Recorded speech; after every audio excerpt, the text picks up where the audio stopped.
ओम सर्वे भवन्तु सुखिनः सर्वे सन्तु निरामया सर्वे भद्राणि पश्यन्तु मा कश्चित् दुःखभाग् भवेत्। असतो मा सद्गमय तमसो मा ज्योतिर्गमय मृत्युर्मामृतं गमय। ओम शांति शांति शांति। जीवन का जो लक्ष्य है वो है मोक्ष प्राप्ति करना, और ऐसे अनेक भक्त प्रत्येक युग में प्रत्येक समय में विद्यमान है।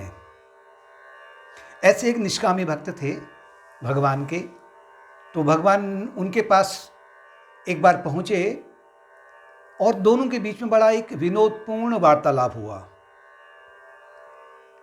और ऐसे वार्तालापों को प्रेम पूर्वक श्रवण करने पर और उसे हृदयंगम करने पर यानी पचाने पर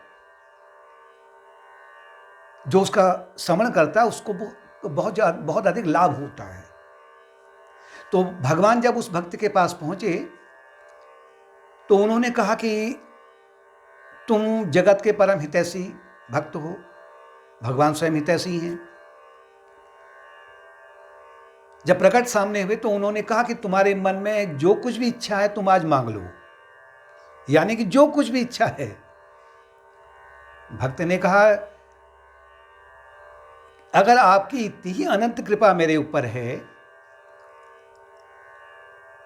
तो ये कृपा से बढ़कर ऐसी कौन सी इच्छा मेरे मन में रह जाएगी अब कि मैं आपसे कुछ मांगूं। मेरे मन की जो कामना है वो तो समाप्त होगी ना, अगर कोई लेश मात्र भी रह गया हुआ तो। क्योंकि आपने ही रामायण में कहा है विभीषण को कि सन्मुख होई जीव मही जबहि जन्म कोटि अघ ना सही तबहि, कि जब जीव मेरे सम्मुख होता है तो जन्म कोटि अघ ना सही तबहि, उसके कोटि कोटि अनंत जन्मों के जो अनंत पाप हैं वो तुरंत ही भस्म हो जाते हैं, नाश हो जाता है उनका।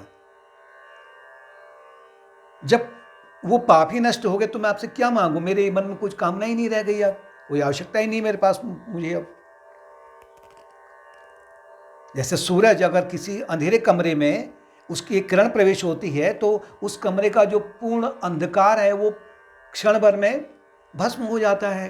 तो ऐसे ही आपके जो दर्शन में हैं वो तो उसने मेरे हृदय के सभी पापों को भस्म कर दिया है। भगवान ने कहा नहीं, तुमने अभी मांगा थोड़ा ही है, ये तो तुम अपनी भावनाओं को प्रकट कर रहे हो। मैंने कहा कि तुम मांगो मुझसे मेरे संतोष के लिए। भक्त ने कहा ठीक, अगर आप अपने संतोष के लिए मांग रहे हैं तो मुझे ये वरदान दीजिए कि अगर मेरे मन में कोई भी अब संसारिक कामना अगर उत्पन्न होती है तो वो तुरंत ही भस्म हो जाए स्वतः ही। भगवान ने कहा कि ये बात नहीं है, ये कोई मतलब पूछना नहीं है, ये तुम्हारी कोई इच्छा थोड़ी है। मैंने तुमसे कहा कि तुम कुछ मांग लो मेरे से। भक्त ने कहा ठीक है, मांगने के लिए आप कह रहे हैं तो अगर आप आग्रह ही कर रहे हैं तो मैं आपसे ये प्रार्थना करता हूं कि सभी प्राणियों का कल्याण हो जाए। यानी कल्याण का तात्पर्य है कि वो उनको मोक्ष की प्राप्ति हो जाए, वो पुनर्जन्म में आकर के फिर से दुखों का जो अंबार लगता है जन्म और मृत्यु के बीच में वो उनसे वो छूट जाए। भगवान ने कहा कि देखो ये तो असंभव है, क्योंकि जब तक प्राणी अपने कर्मों का फल नहीं भोगेगा तो कैसे उसका कल्याण होगा। भाई कर्म करने के लिए तो वो स्वतंत्र है जो उसने कर्म किया है,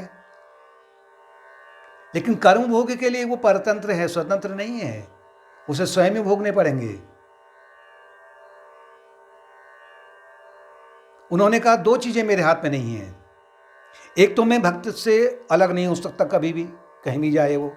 दूसरा उसके जो कर्म है उसे स्वयं ही भोगने पड़ेंगे, मैं उसको बिना उस कर्म को भोगे हुए उससे मोक्ष नहीं ला सकता। भक्त ने कहा ठीक है, अगर आप ऐसा ही चाहते हैं तो उनके जो पाप कर्म हैं उन पाप कर्मों को मैं भोग लूं, मुझसे भुगतवा लीजिए आप। भगवान ने कहा नहीं, ऐसा भी नहीं हो सकता है। दूसरे के कर्म का पाप तुम कैसे भोगोगे?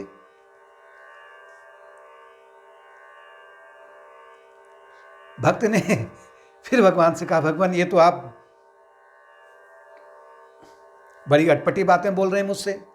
एक और आप कह रहे हैं कि जो कुछ इच्छा है वो मांग लो, और फिर कह रहे हैं ये नहीं हो सकता, ये नहीं हो सकता है। तो फिर इनको क्षमा तो कर दीजिए आप। भगवान ने कहा नहीं, क्षमा भी नहीं हो सकता है।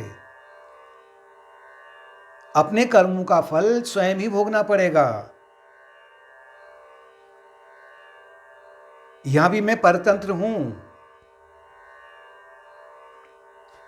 तो भक्त ने हंसते हुए यानी मुस्कुराते हुए एक विनोदी भाव से पूछा कि भगवान आपने फिर क्यों कहा कि कुछ भी मांग लो? जब आप सब असमर्थ हैं ये करने के लिए, आपने कैसे कह दिया कि कुछ भी मांग लो? इसके बदले आप कहते कि तू कुछ और मांग ले। जैसे यमराज ने नचिकेता को बोला था कि नचिकेता तू मोक्ष को छोड़ करके आत्मा के बारे में को छोड़ करके बाकी तू कुछ भी मांग ले, ये बोला था। तो आप भी यही कहते कि धन मांग ले, दौलत मांग ले, स्वर्ग मांग ले, साम्राज्य मांग ले, तीनों लोगों का आधिपत्य मांग ले, संपूर्ण वैभव को मांग ले, ये कहते ना आप। आपने तो कह दिया कि कुछ भी मांग ले। भगवान ने कहा, वो मन में बड़े प्रसन्न हो रहे थे कि मेरा भक्त इतना उन्नत है। तो कहा कि मैं हार गया तेरे सामने, तुमने मुझे आज हरा दिया है, मैं पराजित हो गया हूं। भक्त फिर कहते हैं कि पराजित नहीं हुए हो आप, पराजित तो मैं हो गया हूं। आपने कहा था कि कुछ भी मांग ले, अगर आप कुछ भी मांग ले, अगर वो दे देते मेरे को आप तो मैं जीत जाता। आपने कहा कि मैं पराजित हो गया, इसका मतलब मैं जीत गया, लेकिन मैं हार तो मैं गया हूं। जो मैंने मांगा वो तो दिया ही नहीं आपने।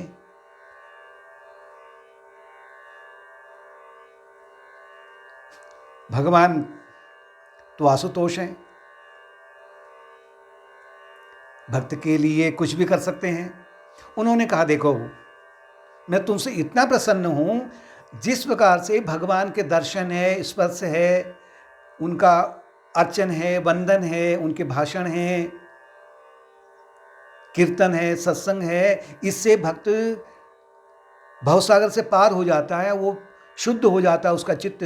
इसी प्रकार से मैं तुमको ये वरदान देता हूँ कि अब जो भी तुम्हारा गुणगान गाएगा, तो तुम्हारे मुख से तुम्हारी वाणी को श्रवण करेगा, तुम्हारा चिंतन करेगा, मनन करेगा, तुम्हारे सत्संग में रहेगा, उसको वही फल प्राप्त होगा कि जो भगवान से प्राप्त होता है, क्योंकि तुम जगत कल्याण में लगे हो।